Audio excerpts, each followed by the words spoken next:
So yes, I am going to move you around because we are trying different recording spaces.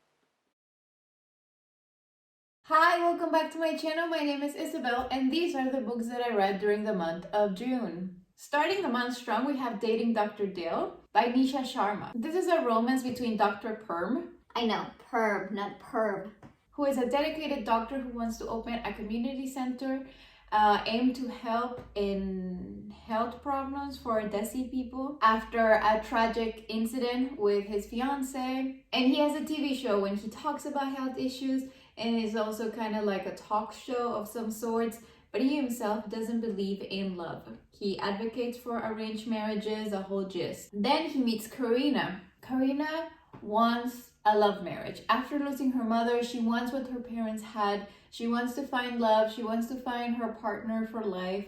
And she has been postponing it so far because she has just turned 30. She finally has her dream job in a nonprofit. She's a brilliant lawyer and she wants the next step, like to make a family. However, her family, little shits they are very, very rude to her because she's unmarried and her little sister is engaged.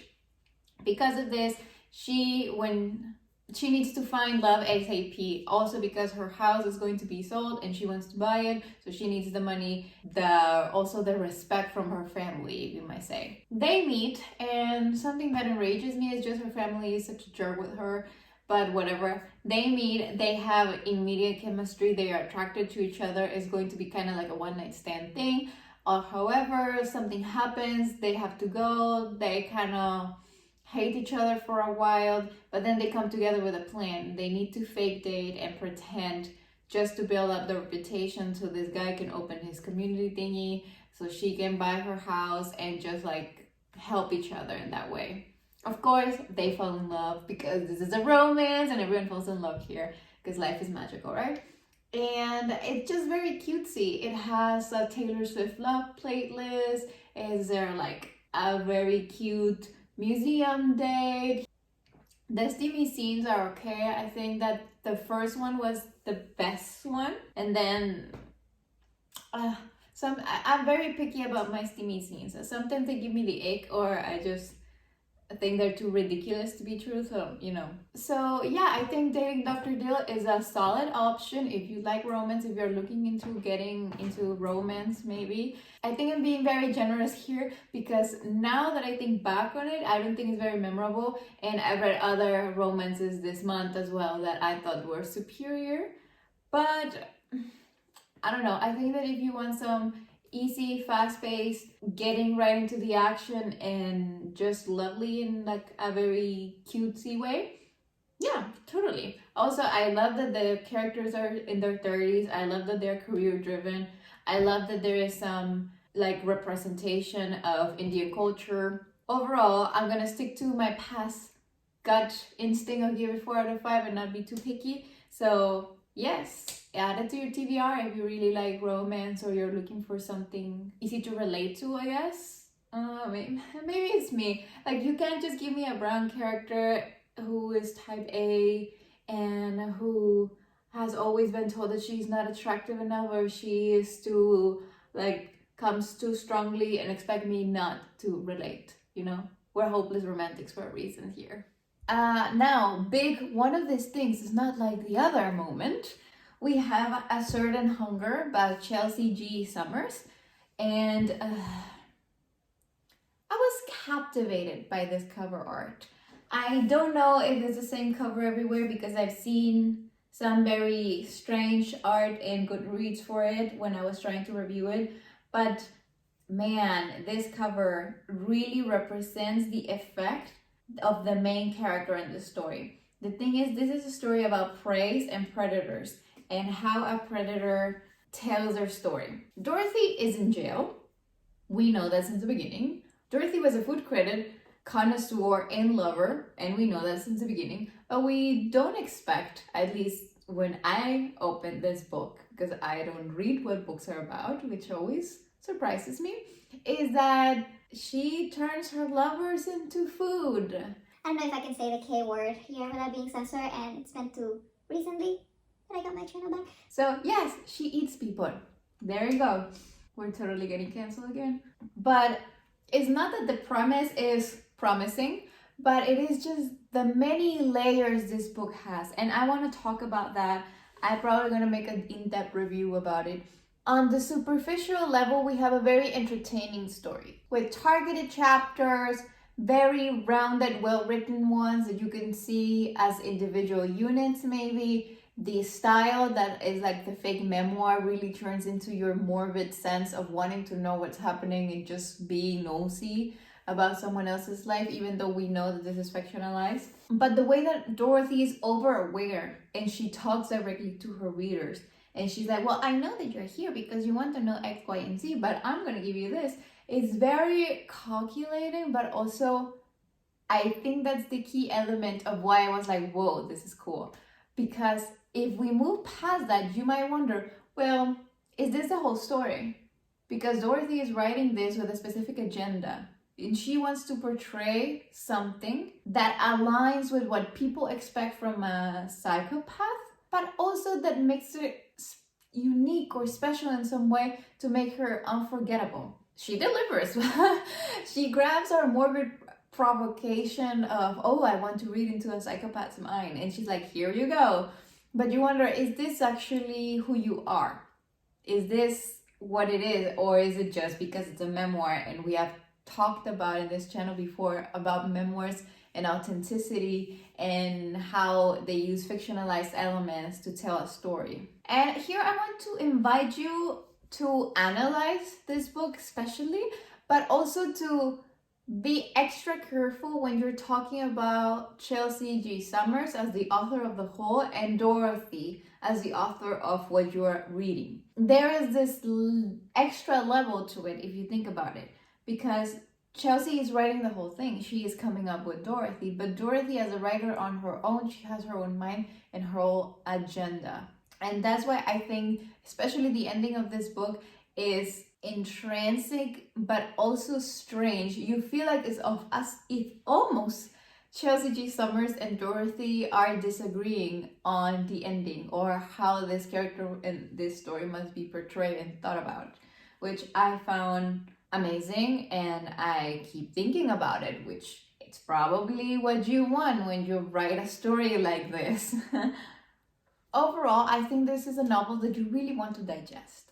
You want to slow down and almost zoom into sentence level. Like if we were scientists and we passed through characters, plot, everything, and just like look at the sentence, how the sentence works. And what I found is that it balances and does this juxtaposition of beautiful prose, delicately crafted prose, with grotesque, with morbid, with almost horrific elements of eating one's liver or eating or preparing and seasoning and doing this whole thing with the meat that, I mean, I haven't eaten meat in a long time, but it almost makes you hungry, but it also makes you horrified of this own hunger because it is a person. And Dorothy speaks directly to her intended readers, and she's like, don't act like you have never thought about it. And even if you have never thought about it, you're like, okay, would I do this? Would I be capable of doing this? And it's just, I love it because all of those elements from the plot are even represented in the minimal sentence level, which I think is brilliant, and not many people know how to do that. So props to you, Chelsea G. Summers. So after gushing about all of this, you might be wondering, well, Isabel, and why did you give it 4 stars if you say that it's memorable and remarkable and brilliant and da-da-da-da-da? Well, the ending, that ending that I'm telling you, that maybe this is my own perspective because I'm trying to find a reason of why this ending makes no sense, or the last 2 chapters make no sense. It feels like Chelsea and Dorothy are conflicted about how they want to end this book and how we're supposed to interpret it or how we're supposed to leave it with.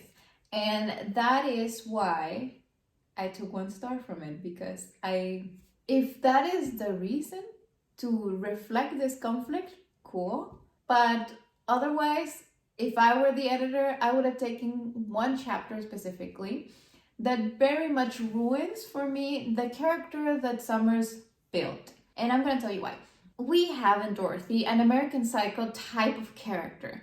We have a woman that is very much privileged of her whole life, who up until her adult age has had everything that she wanted. She has no connection to her feelings. She experienced some sexual assault. She experienced her mother's death. She experienced a lot of horrific things that would make a random person cry, but she just moves past it. Which I feel like when you're making a character like this who is extremely concerned and aware of her femaleness and how it clashes with typical psychopath traits, it's just like, okay, great. You are deconstructing what people usually think about when they think about female serial killers. Towards almost the end, we get a chapter when we get her big why. And that big why, for me, it was unnecessary because it ties her reasons to her feelings and her feelings of like romantic love and all of that. Sure, okay. But the ending goes back to actual serial killers and how it is not always the case for women to have a reasoning that justifies their actions rooted into sentiment or something of feeling, because that's why feminists tries to turn away, that women are biologically predisposed to be overruled by their feelings. And Dorothy would have a character who's like, you know what, I just like killing people. I enjoy it and this is what I do. And when men do it, it's just, okay, sure, it's whatever. Why, and the book arises this question at the end, why are we so inclined to think that men are the only ones capable of violent acts just because of it, just for the sake of it, but not women? And I know what you might think, Isabel, what are you talking about? Violence is unjustifiable. It is. I think I say this every time we talk about a thriller. I am not telling you that this is good or justifiable at all. I'm talking from a narratological and feminist point of view of why is this important to discuss. Well, it is important because some people that root females into their biology attach these traits of, oh, all women are rooted by their feelings and men are not. The book also was doing this job of trying to talk about this and trying to bring examples and showing you a character, Dorothy, that didn't have a big why. And towards the end, you throw me a why. A justification because she fell in love once and it didn't work out, whatever it was. Why do that? As a reader, you're about to finish this book, and by this point, you have already accepted that you don't need a why for Dorothy. She's just is. You're about to finish this book, and she throws you this. My question is, does Dorothy throw this away to the reader as, here's my why, as an afterthought, as I am writing this book about myself because I don't want to be forgotten? Or is it Summers? Is it someone that read this book and said, as an editor, oh, you need a why, or we don't have a justification, of she just thought that she needed to provide one? What was that? And if you haven't, please go read it if this is a topic you are interested in, because I know that it's not for everyone and you definitely need a good stomach for it. And maybe as there is an appetite for this type of stories, go read it. Tell me what you think about the ending, because that is why I give it 4 out of 5. But I will forever think about this book. Always, always, always. And I will always recommend it. So who cares about the stars if you have that impact in a person, right? Now going back to romance, Book Lovers by Emily Henry, which I wonder, is Emily Henry her real name? Because it just sounds like the names that someone picked out for like twins and put it into one person. That has nothing to do with this book. Book Lovers is one of my favorite books. Yeah, I don't know. It just became one of my favorite books. It made me cry, it made me laugh. It is a love letter to New York. It's a love letter to book lovers everywhere. And let me start with the beginning of what it is about. Book Lovers pays attention to the typical foil characters that no one cares about in rom-coms.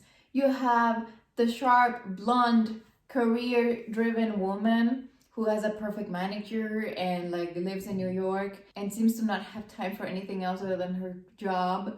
You know, Miranda Priestley-esque. And then you have your typical brooding editor guy who demands perfection, demands everyone to be on time, and is just straightforward, and everyone hates these people. They are the guys that the main characters leave in the middle of the rom-com to run into the arms of the girl next door and the lumberjack with a heart of gold. They are not the main characters, and if they are, they have to abandon their dreams and their tendencies of being the best at their job. But I know them as Nora and Charlie, my type A soulmates. These two professional enemies bump into each other in the middle of nowhere town that they both end up in during the summer. He's from there. He's trying to help his family with their family business because his father is sick and really misses New York. He's a very enthusiastic editor, but people don't realize that. And Charlie and Nora end up working in the same book for coming up that after that summer, so they're working during the summer, and Nora is there because she brought her little sister who's pregnant for some sister bonding time and for her to kind of try and live a rom-com-esque situation in a small town, you know, Hallmark movie moments. However, they bump into each other, they start talking, they're working the same book, so they go, okay, let's just hang out. And they hang out and they fall in love, and it's great because none of them has to sacrifice what they love and what they like doing, because it's this type of book that goes, oh, you know what, there is someone for everyone. You don't have to change and you don't have to fit into the stereotype of what a person worthy of love is. Something that breaks my heart is that they're both so convinced that they're unlovable, or that they are just the people that you hang out with before you find the love of your life, because that's the past experience that they had and they kind of bought into this narrative.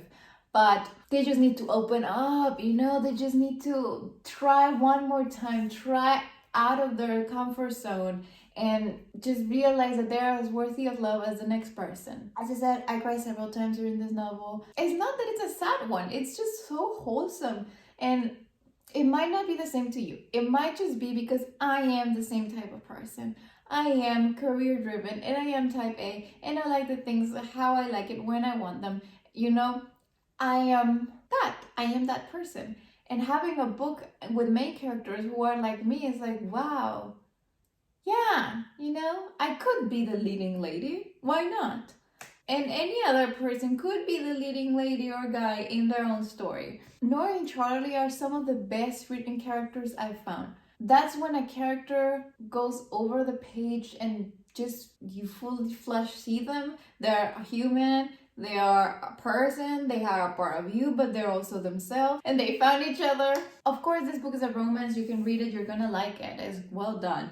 But I think especially this book is for people like that, like me, and for book lovers, like the title says. People who had experienced literature in a very intense level, who find in books a refuge and they want to commit that, and they want people to experience the same. And that's why we have book channels recommending things to people, so people actually get to live it like you have. We're almost like a religious cult if you think about it.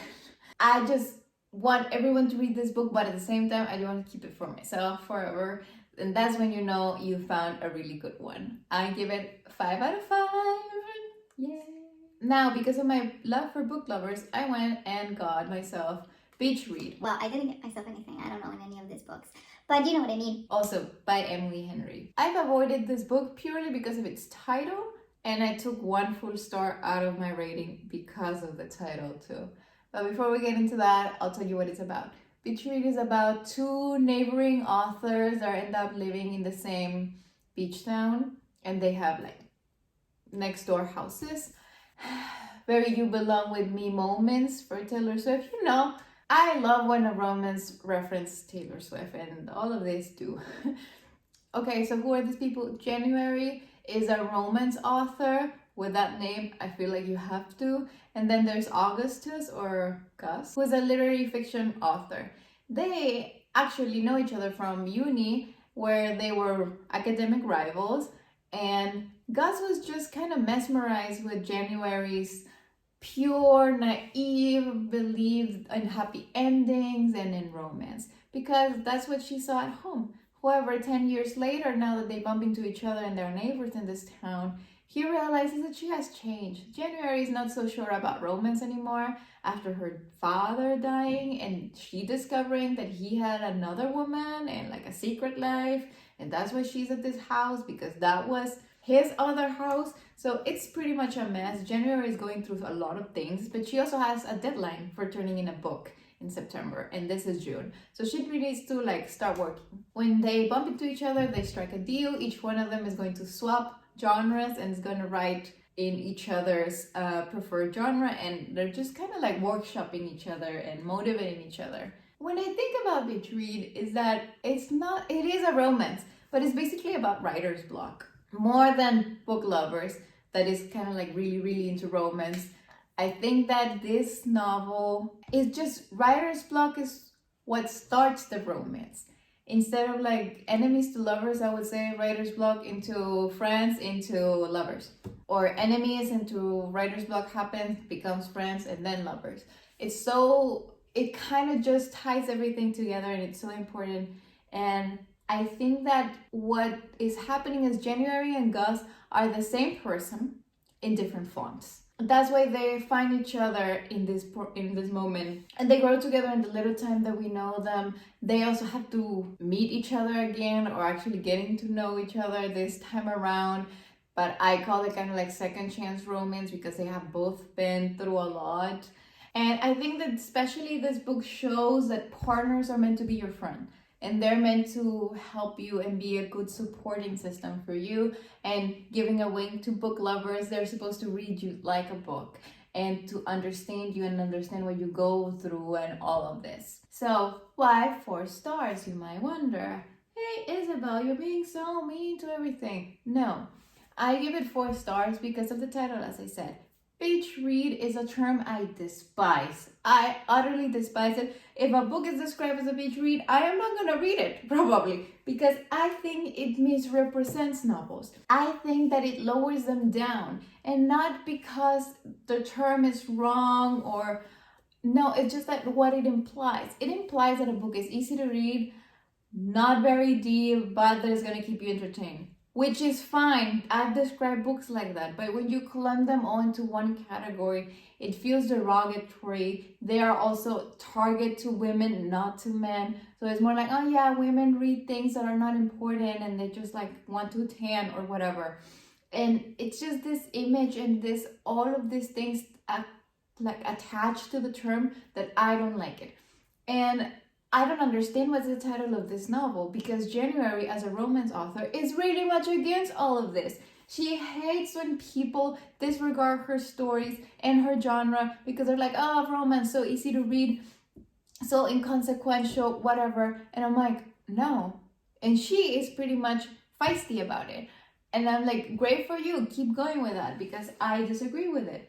But then this is the title of her story, which also makes no sense to the experience of reading this novel, but also to the contents of the novel. Like, this is a book within a book, or books within one book, and neither January or Gus write beach reads, and this story is not one, and they never spend time in the beach like that. They only go in winter. They mostly write at home. The cover art of this novel is all wrong. Like, for a marketing standing point is the only way that I understand this title. Why?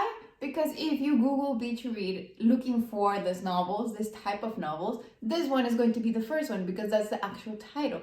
So here you go. This is going to like displace all this other one. And maybe reading this is going to make you think, well, this is deeper than I thought it was going to be. I like that. And it might kind of break down the assumptions that people have about anything that is cataloged as beach read. But I don't like it. I don't like this title. I don't like this term. I think that is hurtful to the contents of book. It might be a good selling strategy to sell more books, to market them to specific moments, to a specific audience. I understand that. I wasn't born yesterday, but I don't like that. And this thing is dumb, and I think it's derogatory. So that's why. I would definitely recommend this book though. And book lovers. I think that between them, book lovers is a superior choice of course, but I'm going to read anything that Emily Henry comes up with because she's really good at writing characters and they surprise you with their complex personalities. So yeah, 4 out of 5. Leslie, and I want to be short with this because I feel like this is getting too long.